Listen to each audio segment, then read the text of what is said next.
Hi, welcome to the Tuesday Tech Tip. This week I'm going to talk about a very confusing option in your calendar application called time zone support. So before we look at that, we need to look at our settings on our computer for the clock. One way to get there is by clicking on the time in the menu bar and then clicking Open Date and Time Preferences.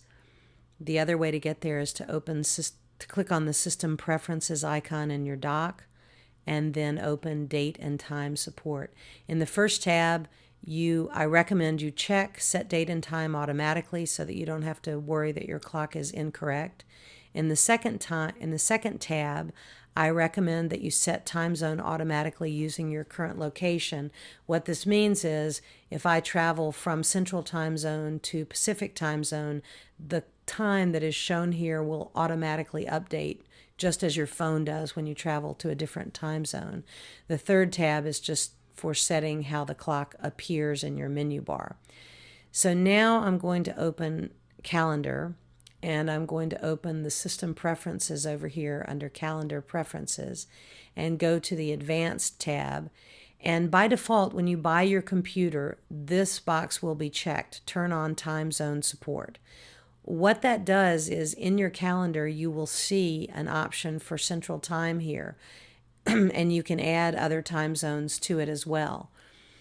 So if I go in and enter a meeting, if I'm in Central Time Zone and I'm traveling to Pacific Time Zone and I go in and enter a 2 o'clock meeting in the Central Time Zone, and then I travel to the Pacific Time Zone, that meeting will adjust itself to be at 2 o'clock to be at 12 o'clock because I told it was 2 o'clock in Central Time, which would be 12 o'clock in Pacific Time.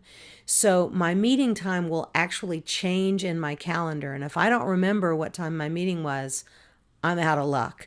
So it's quite easy when you're traveling. Either you are somewhere away from home and you make an appointment back home while you're away and you accidentally enter that in the Pacific Time Zone, let's say.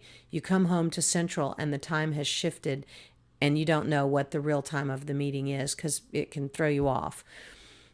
Likewise, as I said, if you're traveling somewhere and you make an appointment there. So my recommendation is you go into Calendar Preferences and you uncheck Turn on Time Support. So you actually turn off Time Zone Support. What this means is there's no option of a time zone here.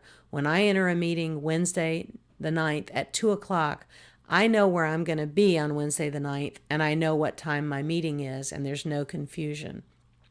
So that is my recommendation for dealing with the very confusing time zone support on your Apple Calendar. Just turn it off. You do not need time zone support. Thank you so much for stopping by, and I hope that was helpful.